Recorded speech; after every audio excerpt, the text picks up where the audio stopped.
Good evening. Due to today's wet weather, Day 3 of the CPCA finals has been canceled. The announcement was made just after 4:30 this afternoon. Moses Waldo will have more on that coming up in sports. And as the Lloydminster boom continues, the local men's shelter is being stretched thin. In need of more donations, the shelter has seen record numbers this summer compared to last. Ron Carrier first found himself in the border city back in January. If you get here and you're down in your luck, you're not going to find a place less than $900 a month for a one-bedroom. He credits the shelter for getting him back onto his feet. With Bob's 21-day policy to go find a job and then save enough money to get out here in Lloyd and get your own place, because there's lots of work here, of course. And as long as the jobs keep coming, more and more people will make their way to the area. Here are the stats for June 2011-12. Very busy summer. We've had probably at times double the number that we have had population-wise last summer. Those numbers came in anywhere from 8 to 15 clients a night. Not the case this summer. The last week, almost all of August, in fact, but the last week we've been in the 20s, 24 last night and the night before, and really 28 is our maximum. More men staying at the shelter means there are more mouths to feed, which means a greater need for community support. There's a lot of fresh fruit and vegetables out there these days. If you have extra, that would be great. As for Carrier, he'll never forget the place that made him feel welcome and supported, but more importantly, at home during an uncertain time. It seems Lloydminster isn't the only place dealing with construction woes. Main Street in Wainwright has been torn up all summer to upgrade water mains and sewer lines. Yesterday marked a huge milestone for the project as all the underground work was completed. But as Peter Quinlan explains, not everyone is pleased with the time it's taken to get the job done.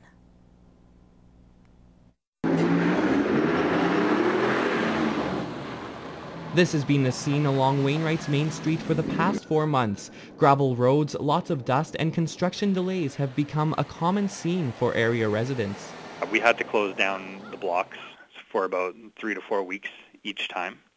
And so, yeah, that caused a little bit of disruption in that there was no through traffic for vehicles, but we did keep the sidewalks open. The summer months have allowed the city to spend more time on these roads, but despite their best efforts, some residents are left with mixed feelings towards the construction.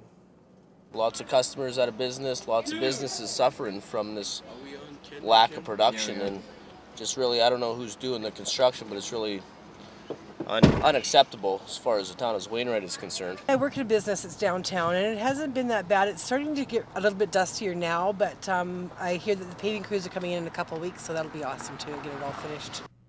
By the end of September, construction should be complete on Phase 1 of an even bigger project to revitalize the downtown core. We're just going to be widening the sidewalks an extra 4 feet, planting new trees, new curbs, and new street furniture, as well as bulbing out the corners at the intersection. Now that the underground work is complete, crews will put a temporary layer of asphalt on the street before tearing up the road again in the spring.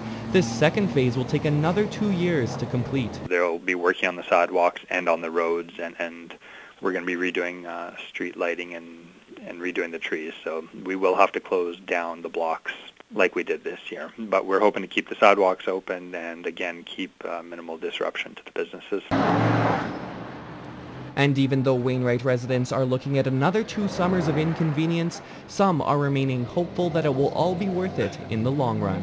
The town was having a lot of water breaks and things like that, so I think that this is something that's going to have to be done sooner or later anyway, so there's probably never really a good time to do it, but it needed to be done. Peter Quinlan, Newcap News. A blue-green algae warning has been issued for yet another Alberta lake.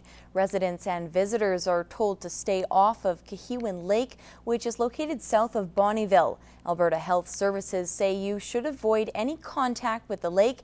That includes swimming, wading, or drinking water from it. Blue-green algae produces a toxin that can cause serious illness in both humans and pets who come in contact with it. And it's been a hot, moist summer for the border city, and that has led to some of the biggest mosquito populations on record. Bart Pediasic explains how to avoid them and what's to come next summer.